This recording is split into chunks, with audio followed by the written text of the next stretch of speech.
حضرت یوسف علیہ السلام کی کہانی میں ایک اہم سبق یہ ہے کہ مشکل حالات میں حکمت اور منصوبہ بندی زندگی بچا سکتی ہے۔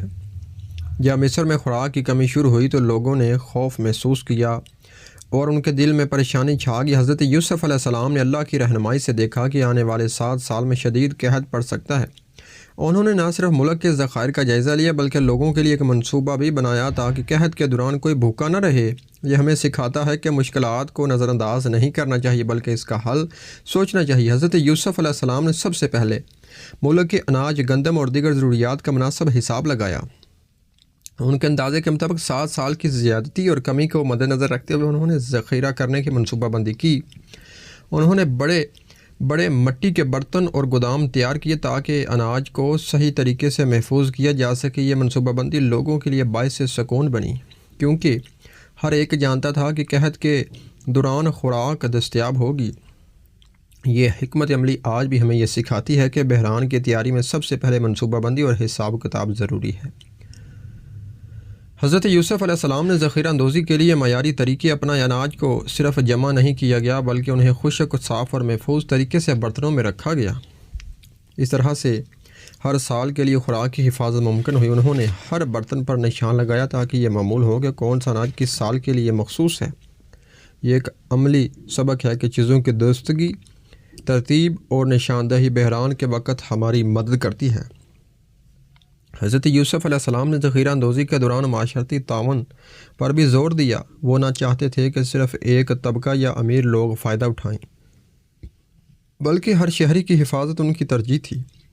لوگوں کو بتایا گیا کہ ذخیرہ شدہ اناج سب کے لیے دستیاب ہوگا اور ضرورت مندوں کے لیے بھی کچھ مخصوص رکھا جائے۔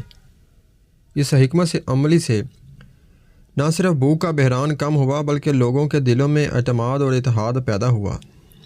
یہ ہمیں سکھاتا ہے کہ مشکل وقت میں انسانیت اور انصاف بہت اہم ہے۔ قحط کے سالوں میں حضرت یوسف علیہ السلام نے خوراک کے منصوبہ بندی شدہ تقسیم کا آغاز کیا۔ ہر علاقے میں خوراک مخصوص مقدار میں دی گئی تاکہ سب کو برابر فائدہ ہو۔ انہوں نے ہر خاندان کی ضروریات کا حساب رکھا اور اس کے مطابق اناج تقسیم کیا۔ یہ طریقہ نہ صرف بھوک کو روکتا بلکہ معاشرتی انتشار اور فساد کو بھی کم کرتا ہے۔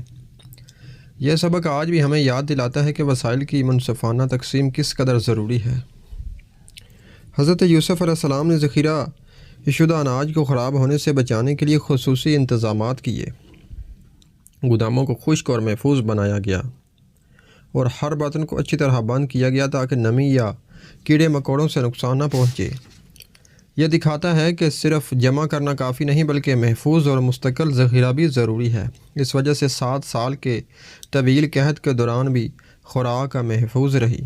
حضرت یوسف علیہ السلام نے قحط کے دوران مالی منصوبہ بندی بھی کی۔ وہ چاہتے تھے کہ ذخیرہ شدہ اناج صرف ضرورت کے وقت فروخت کیا جائے تاکہ معاشی استحکام برقرار رہے۔ لوگ بغیر منصوبہ بندی کے خوراک بیچنے لگیں تو مہنگائی بڑھ سکتی ہے۔ اس حکمت سے نہ صرف قحط کے اثرات کم ہوئے بلکہ معاشرتی نظم و ضبط بھی قائم رہا۔ یہ ہمیں سبق دیتا ہے کہ بحران میں مالی دانش مندی اور نظم بہت ضروری ہیں۔ حضرت یوسف علیہ السلام نے عوام کے لیے تعلیم اور شعور بھی پیدا کیا۔ وہ بتاتے تھے کہ اناج کو ضائع نہیں کرنا چاہیے اور ہر ایک کو سمجھانا ضروری تھا کہ ذخیرہ بندی کس طرح فائدہ مند ہے۔ اس سے لوگ بھی ذمہ دار بن کے اور ذخائر میں کمی یا نقصان نہیں ہوا۔ یہ ہمیں یہ سکھاتا ہے کہ مشکل وقت میں شعور اور تعلیم انسان کی سب سے بڑی طاقت ہے۔